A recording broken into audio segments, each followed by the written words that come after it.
Boa. E aí indo para juro real, né, ô Salomão? Se a gente for olhar, você falou da volatilidade, o pré-fixado tem, mas aqueles IPCA+, tem bastante também, só que muita gente fala que neles que pode estar a maior assimetria, né? A captura de uma maior assimetria num ambiente de grande volatilidade. Na sua visão, esse juro real mais elevado aí, né, uma oportunidade, ou isso pode acabar trazendo alguma dificuldade aí para quem não entende muito do assunto, para quem também busca algo sem ter uma percepção muito correta do ambiente?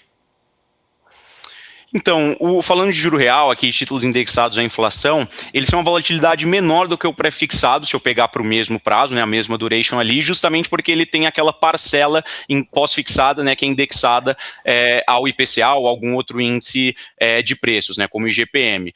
Mas fato é que nos títulos indexados à inflação, a gente acaba vendo uma oferta de títulos com prazo muito mais longo no mercado, né? Então, se um pré-fixado é difícil eu achar algum que chegue ali em 2040, por exemplo, o vencimento, no IPCA eu consigo achar títulos de 2065, títulos muito mais longos. Então, você sem dúvida consegue surfar muito melhor essa convexidade e também, como você mencionou, tem uma captura ali, uma oportunidade de captura de ganho, porque a simetria está um pouco melhor ali. E sem dúvida ainda tem oportunidade, tá? Então, é aquela história, a NTNB, ninguém gostava todo mundo gostava quando ela estava IPCA mais 6, agora que ela está IPCA mais 7, parece que muita gente tem cautela, né? Então, quando eu olho o histórico do juro real no Brasil, uma B longa ali, uma B60 pagando mais de 7, uma B35 ali, mesmo na parte intermediária, não preciso nem para uma parte muito longa da curva, pagando mais de 7,40, ali 7,30, 7,40, sem dúvida é um patamar de juro real muito bom para a entrada, né? Então, a última vez que a gente teve um juro real nesse nível foi no impeachment da Dilma, né? Então, um momento de juro real é muito aberto.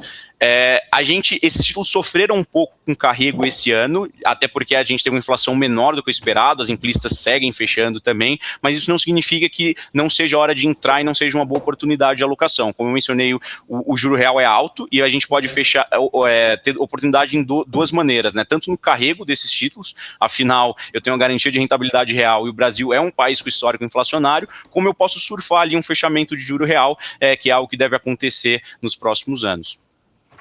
Salomão, Paula Moraes falando contigo agora, prazer tê-lo aqui com a gente.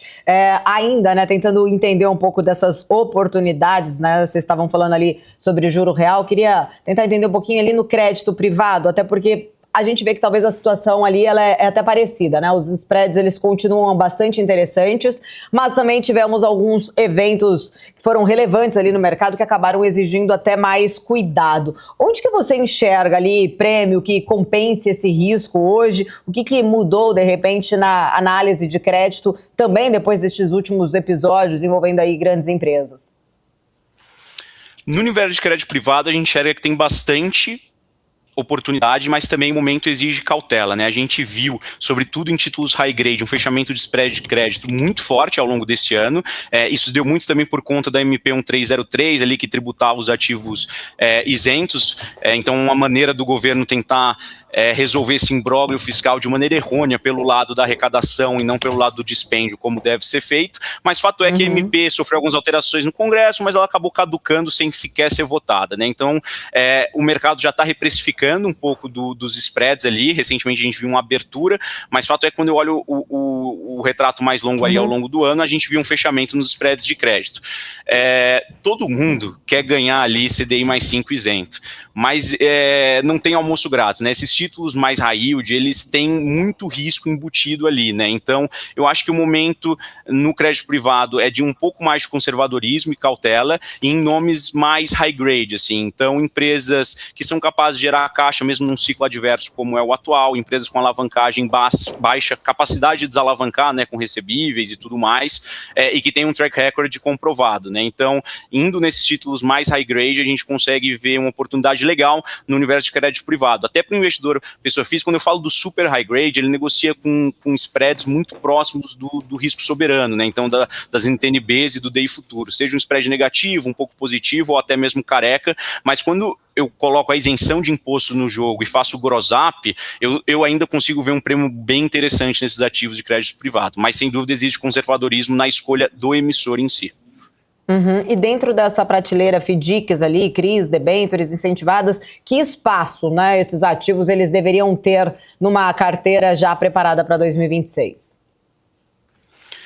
Eu acho que eles compõem uma parcela importante do portfólio e representam um papel estratégico fundamental. Como eu falei, a MP 1303 caducou, sem sequer ser votada, e esses títulos, principalmente falando ali do CRI e da debênture incentivada, eles mantêm a isenção de imposto. Então, isso cumpre um papel estratégico fundamental ali no portfólio do investidor, sobretudo nos títulos indexados à inflação.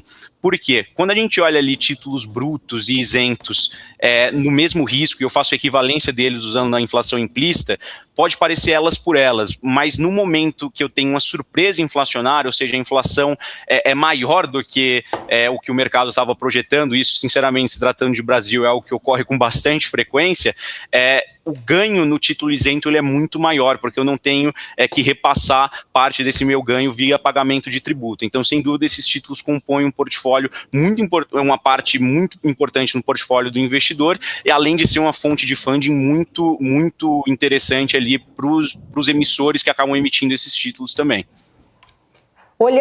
Tentando entender ou olhando ali para a estratégia como um todo, né? Até quando a gente analisa ali, Bolsa também trouxe muitas oportunidades. Como equilibrar a renda fixa nessa estratégia para capturar aí oportunidades nessa fase do ciclo? O investidor deve priorizar taxa, proteção ou liquidez?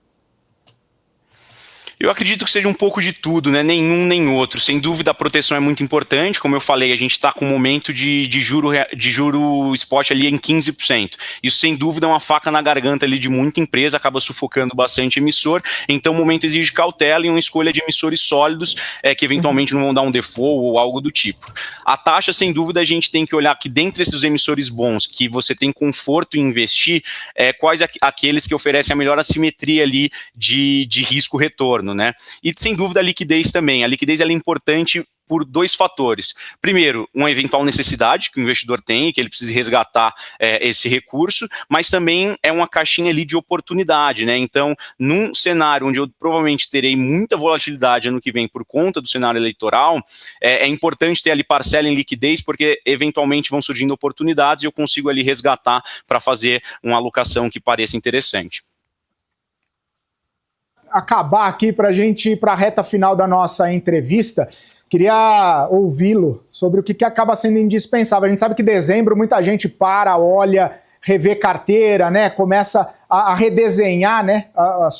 Seus investimentos para o próximo ano. O que é indispensável, né? O que a gente precisa ter na revisão da carteira agora de dezembro?